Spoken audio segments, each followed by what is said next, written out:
the thing about like Conor and Kamaru, right? I'm siding with Usman on this one. I think what Conor is doing is kind of like, hey, look at me, look at me. Like I just feel like that's lame, right? Because he's like, oh well, he's copying the things that I'm saying. He's even copying the 1-2 punch combination that I've do. Like, it's just like, are you like, come on, Conor? Like, you either trolling, and if you're not trolling, like that's a little delusional. Anybody can be taught to throw a right straight, and fortunately for Kamaru, he knows how to utilize his straights and his jabs. So, like, don't act like he's copying your shots, as he would say. So it's just weird. It's just Conor keeping his name in the conversation. And of course, everybody's going to go piss their pants and talk about it, just kind of like how we're talking about it now. If a fight were to ever happen between the two, Usman is going to win, man. Usman may finish this dude.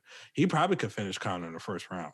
So, like, for Conor, I know he'll probably believe he could knock out Usman. Everybody else in the world can see, like, Usman will be one of the worst matchups he's ever had in his career. Yeah, he's gonna destroy him. Like, maybe even kill him in the octagon. Like, literally, you know what I mean? Like, it's. Yeah. I think that fight, if it were to ever happen, would not be a good look. It'd be a good amount of money for both of them. Me and Lau were having a discussion earlier this week about the possibility of the fight. It's just not.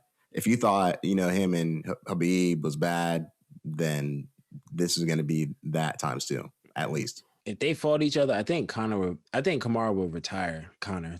Similar to like Robbie Lawler, right? How Robbie Lawler said, like, if he had fought Conor or somebody like that, he's like, I want to break him. I don't want to beat him. I want to break him. Break his will to fight, break his will to exist, like, inside the ring. So, like, I think the same thing would happen with Kamaru versus Conor. And I mean, at the end of the day, similar to like Lau was saying, like, at this point, Conor is just trying to find a way to keep his name relevant, trying to keep himself out there despite like despite losing his last fight. If anything, he needs to focus on his last opponent. Talk to Dustin Poirier. Focus on that. Focus on June 10th. I think it's June 10th, right? Or July 10th. But July 10th. Focus on July 10th. You don't need to be worrying about Kamaru Usman. You can't even beat. You're not even beating. At this point, he's not even beating champions. I think Conor should, after this fight, I think he should move up to 170, man. I think he should retire. Nah. I mean, that's on him. You know what I mean? Yes, he got the money to retire without a doubt. I mean, but if he wants to keep fighting, that's cool. I just think that he should move up to 170. I think 155 is just a very bad weight class for him. He's dealing with a weight class full of grapplers. Like, there may be like one person outside of Dustin Poirier that he could beat, and I think that's like Dan Hooker. Everybody else is strong grapplers, man. So strong enough to win at least. You know what I mean? Charles Oliveira will have his way on the ground. Yep. You know what I mean? Dustin Poirier, like, if he actually tried to work him on the ground, probably have a good time on the ground. Yep. Like, there's not going to be many easy fights. Me and Lau were having this conversation a little earlier. Like, top 5, top 10, he's going to have some tough fights at lightweight, but then he goes to welterweight. Well, it's like Jorge Masvidal. I was like, maybe. Yeah. Yeah. And he just fought for a title. Yep. I mean, yeah. I mean, he talked his way into it, though. Whatever. Hey, look, he was there, regardless if he got washed or not. Hey, man, was dry like a Sprite can, man. Yeah. Quench your thirst. Just his head. Yeah. Jeez, man. Like, oh God. I mean, but nonetheless, I will say this though, when it comes to Conor, shout outs to Conor for at least closing that deal. I think it might be best for him because I think it was like $300 million or some wild number. Oh, you talk about the 600 million deal. Whew. Yeah, he's not worried about 170.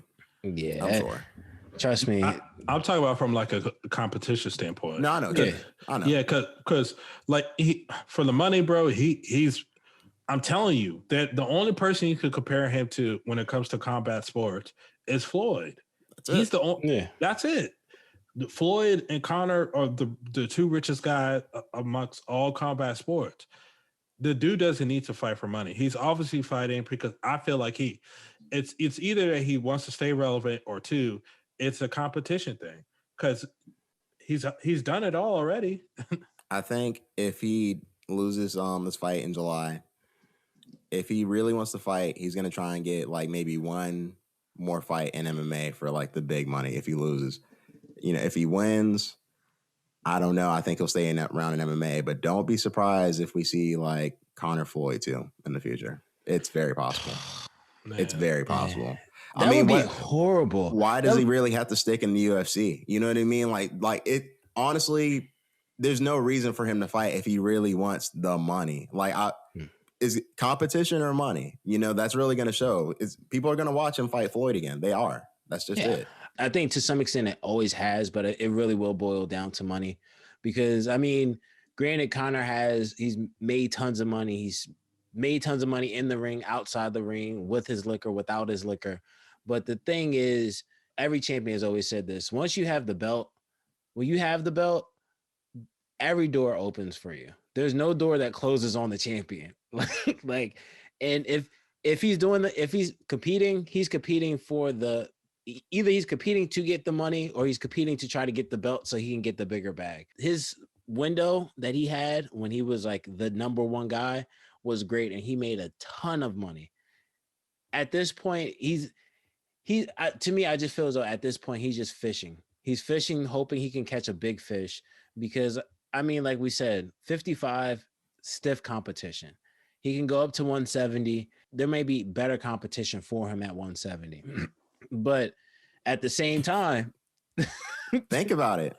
What was I saying, Nigel? Nah, like you go through the top 10 right now. You can go through our top 10 for the Highly Advised podcast, and you can see actually everybody who's there. And look, Conor would be... Go ahead. Well, I was going to say, if they want to see it, they need to go on the Highly Advised Podcast on Instagram. There you go. Highly Advised Podcast on Instagram. There you go. Highly Advised Podcast on Instagram. Okay. The Highly Advised Podcast on Instagram. Now, continue, my brother. Wow, hold on. Wow, you're about to say something. Go ahead. No, I was just saying, see what I was saying, man? That's all I was saying. If you look at our top 10, you'll see that Conor McGregor in a stand-up fight, it's debatable at the least. You know what I mean? Some of those people at 155, they're going to beat him. That's just it. Yeah. The way I see it is this.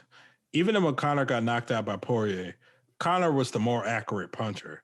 Poirier chopped him down with the leg kicks, which resulted to him being able to stop his mobilization, which led up to the knockout, which, good job on Poirier, because that was the right thing for him to do. Your job is to break your opponent down and finish him if you can, right? But Conor is no slouch when it comes to boxing. He is not a slouch at all. Everybody knows that.